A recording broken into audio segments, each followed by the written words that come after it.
Okay, so just to start, here is what a student's IXL looks like when they log in. I just always think it's helpful to see this so when you're explaining to the kids what to do, you know kind of what they're seeing. So whenever they log in, it'll say welcome their name. I just hacked into a kid's account so that we could look at this.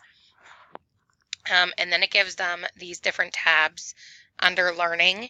So one of the first things you always want to have them do, at least for a few minutes, is the diagnostic. So they'll click on the diagnostic. I always just tell them click on the little circus tent and then get started. It'll mix up between math and language arts kinds of questions, and it'll start to diagnose them in both. And I'll explain why you have them do this every single day in just a second. So after they're done with the diagnostic, you can have them click math or language arts, whatever you're working in, and it'll bring up a list of all of the topics. So I always tell the students to go ahead and find their grade level on the side and click it to make sure they're working on the appropriate grade level, and then they can choose content from in here. Something else I do sometimes just to make it easier and make sure they get where they need to be a little more quickly is have them type whatever it is up in the search bar along with their grade. So if I want to do main idea with fifth graders, I would have them type in main idea followed by the number 5. And then when they search, it'll only bring up the fifth grade main idea topics. If they search just main idea without putting that in there, it brings up the topics for every single grade where main idea could be practiced. So that's just a little tip and trick, something helpful. All right, I'm going to go ahead and switch over to the teacher view here to show you some things in there. So hang on. Okay, so just a quick little changeover. I'm now in my teacher account, so you'll see that it looks a little bit different. I've stayed logged into that other kiddo account though, just because I think it'll be helpful when we look at a couple of things in here. So the first thing that I like to do once I have my students logged in when we're in class is I like to go to the real-time center.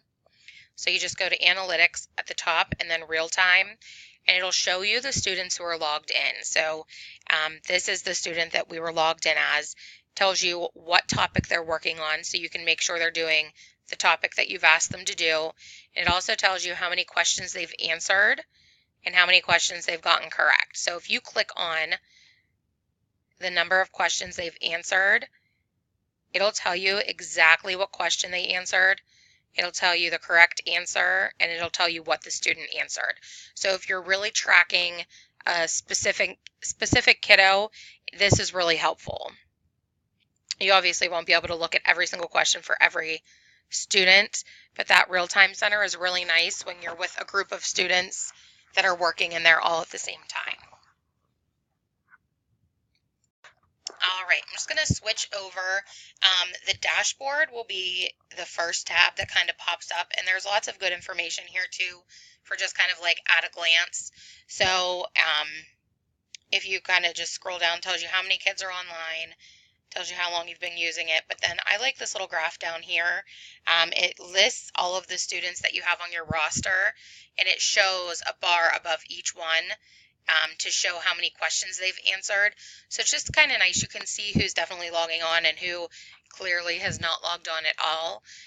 And then with my elementary students, I used to take a little snippet of this here and put it up on the board whenever we were starting before I'd have them log in, just to show them where we were and kind of show them the goal. And they used to get excited whenever, we would make it to that goal. So just something else that you might want to share with the students. The last thing I'm going to show you just kind of quickly here is under the diagnostic tool. So when you go into the diagnostic, it breaks things down a couple different ways. So first, it breaks down by math and language arts. And the way they're broken down are similar. So I'm just going to show you with math, and then you guys can check out language arts on your own. So the overall math levels is really nice. This kind of just shows you where each student falls kind of on a continuum based on the diagnostic.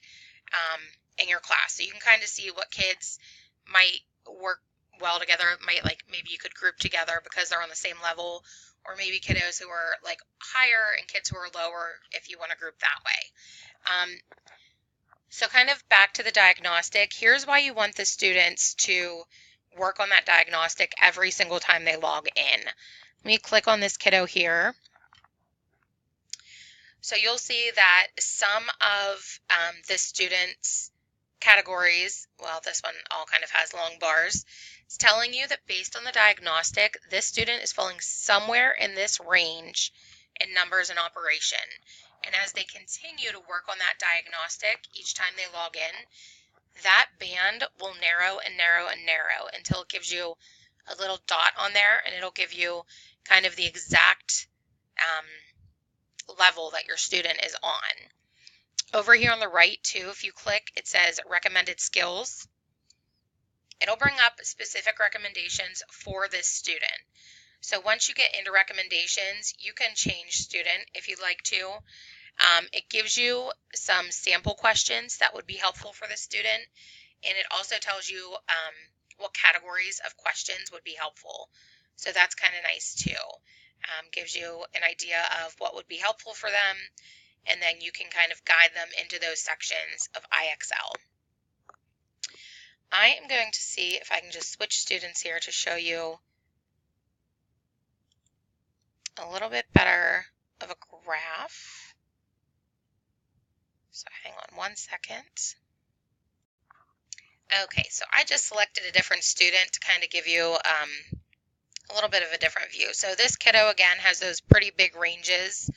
But if we look down here a little bit farther, we see like grammar and mechanics starting to get nice and narrow. The range that they're falling in is getting much smaller.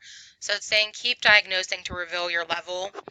As they continue to do that diagnostic, this bar will continue to get smaller and smaller and smaller until eventually it's just a quick little dot, and you'll know exactly what what level they're on. So that is about it. The trouble spots tab is also nice. It tells you if several students have missed the same question or same kind of question.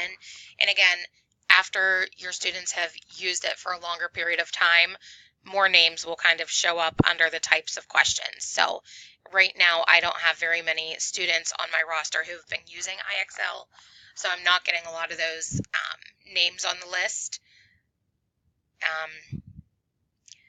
But eventually, with time, you will see under this that, like under a topic, you might have several students stuck on the same type of item, and that's something that you can also use whenever you're planning your small group sessions. Hope that helps, guys.